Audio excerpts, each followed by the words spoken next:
subscribe to our channel and do not forget to press the bell icon. Delhi के सफदर जंग road पर वाक़ prime minister house के गिर्द आज मामूल से ज़्यादा की सिक्योरिटी के बंदोबस्त किए गए थे। तिब्बत कमांडोज़ और सीआरपी के खुसूसी तरबियत याफ्ता दस्ते अपने अपने हेडक्वार्टर से बतौर ख़ास आज सुबह ही यहाँ पहुँचे थे। उन लोगों को सिर्फ हुक्म की तामील करना थी, लेकिन उनके अफसरान को भी इस बात का इल्म नहीं था कि दिल्ली पर क्या क़यामत टूट पड़ी है। मशरक़ी पंजाब में सिखों की अलहदगी पसंद तहरीक बड़े ज़ोरों पे थी। चंद रोज़ पहले ही जरनैल सिंह भंडरवाला अपने मुसल्लह साथियों समेत दरबार साहब अमृतसर में मोर्चा बंद हो चुका था। भारतीय इंटेलिजेंस एजेंसियों की तरफ से हर रोज़ हालात बद से बदतर होने की इतलात आ रही थी। यही वजह थी कि जब तिब्बत पुलिस कमांडोज़ और सीआरपीएस कमांडेंट्स को 2 घंटों के नोटिस पर 2 खुसूसी तरबियत याफ्ता कंपनियां दिल्ली रवाना करने के अहकामात मिले, तो वो फ़ौरन समझ गए कि शायद भारतीय दारुल हुकूमत पर हुर्रियत पसंदों के हमले का ख़तरा बढ़ गया है, क्योंकि कुछ सिख लीडर अपने बयानात में आए रोज़ दिल्ली को निशाना बनाने की चेतावनी देते रहते थे। आखिरी दिनों में तो जरनैल सिंह भंडरवाला ने भी यही धमकी दे दी थी। दोनों फोर्सेस के कमांडेंट ने अपने अपने जवानों को खुसूसी हदायत के साथ दिल्ली की तरफ रवाना किया था। इन लोगों ने अली सुबह दिल्ली पहुंचने के फ़ौरन बाद वज़ीर आज़म हाउस के चारों तरफ इलाके को इस तरह अपने घेरे में ले लिया था कि बादियों नज़र में यहाँ से अब कोई भी शय उनकी नज़रों में आए बगैर गुज़र कर प्राइम मिनिस्टर हाउस तक नहीं जा सकती थी। दोनों फोर्सेस का एक जॉइंट कमांड ऑफिस बना दिया गया था और उन्हें अभी तक ये नहीं बताया गया कि उन्हें कितने अरसे तक यहाँ क़याम करना है। रात का पहला पहर था जब भारतीय जीएचक्यू से आर्मी चीफ की कार बरामद हुई। कार को आगे पीछे आर्मी कमांडोज एस्कॉर्ट कर रहे थे। जिस रास्ते से सफ़र करते हुए ये काफ़िला प्राइम मिनिस्टर हाउस तक पहुंचा था, वो ज़्यादातर वीरान ही दिखाई दे रहा था। आर्मी हेडक्वार्टर से स्क्वाड के साथ किसी जीप की बरामदगी ने सीआरपीएस और तिब्बत पुलिस कमांडोज को मज़ीद चौकन्ना कर दिया।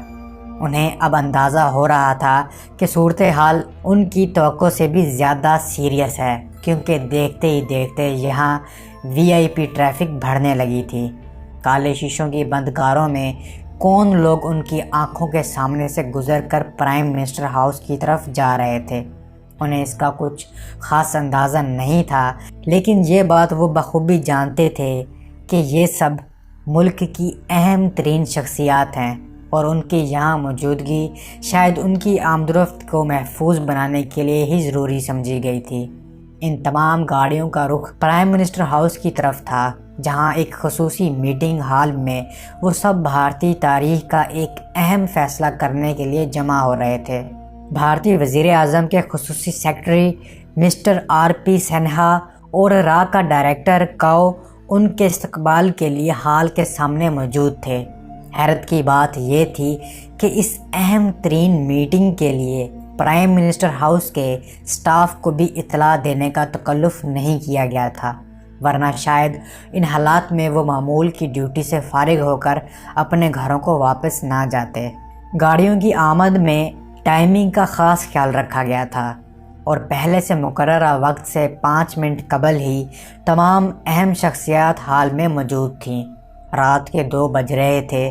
जैसे ही दीवार से लटकते घड़ियाल ने 2 बजे का अलार्म दिया, हॉल का बगली दरवाज़ा खुला और उससे भारतीय prime minister Mrs Indira Gandhi अकेली अंदर दाखिल हुई। आम हालात में ऐसा कभी नहीं हुआ था। अमूमन उनकी पर्सनल सेक्रेटरी ज़रूर उनके साथ होती थी, लेकिन आज मिसेस इंदिरा गांधी ने ये तकल्लुफ़ ही नहीं किया था। यहाँ मौजूद मेहमानों को इस बात का इल्म नहीं था कि वो सुबह 8 बजे के बाद से अब तक एक लम्हे के लिए भी बेडरूम तक नहीं गई और डिनर से फारिग होने के बाद से मुसलसल स्नेहा और काओ के साथ मीटिंग में मसरूफ़ थी, जिन्होंने भारतीय वज़ीर आज़म को तफसील से बता दिया था कि जो एडवेंचर वो करने जा रहे हैं اس کا انجام کیا ہو سکتا ہے۔ اصل میں ان دونوں کی ہلا شیری نے ہی بھارت کی مہم جو وزیر اعظم کو یہ اہم ترین فیصلہ کرنے کا حوصلہ بخشا۔ مسز اندرا گاندھی، جس نے 71 میں پاکستان کو 2 لخت کیا تھا، اب پاکستان پر پھر ایک کاری ضرب لگانے جا رہی تھی۔ شاید وہ اتنا خطرناک فیصلہ اکیلے نہ کر پاتی، لیکن ان کے روسی دوستوں نے انہیں حوصلہ دیا۔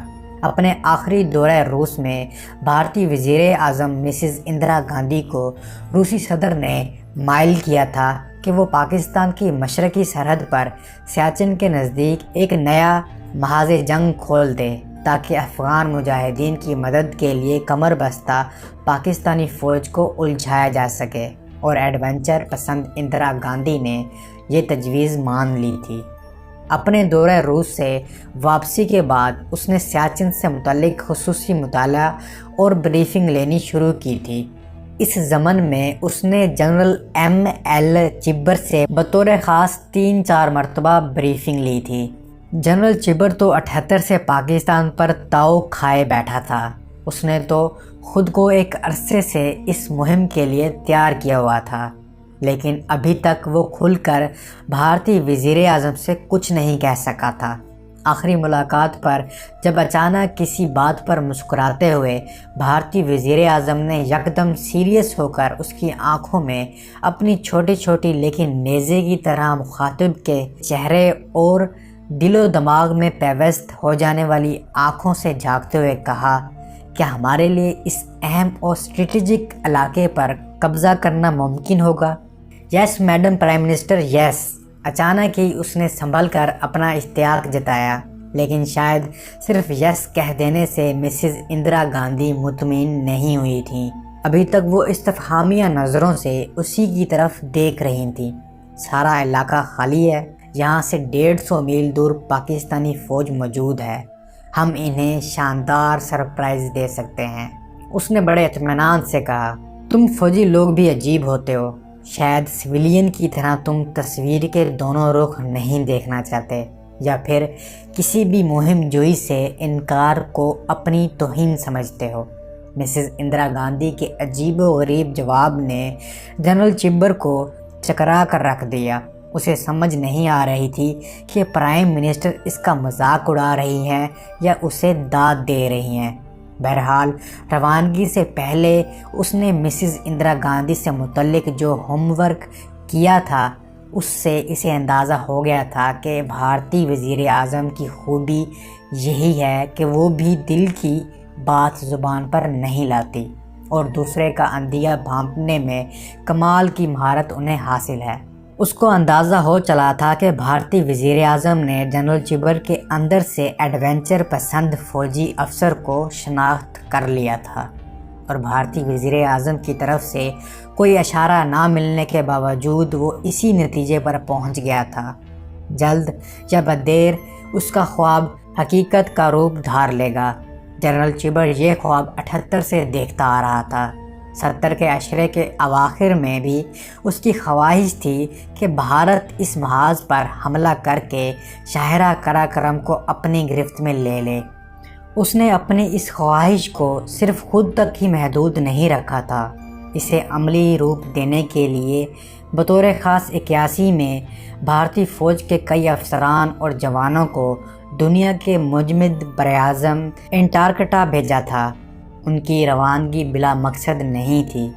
بھارتی فوج کے ان افسران نے اپنے سینکڑوں جوانوں کے ساتھ مہینوں یہاں قیام کر کے بدترین حالات میں سرمائی جنگ کا تجربہ حاصل کیا تھا۔ جنرل چبر اس تجربے کو سیاچن پر آزمانا چاہتا تھا۔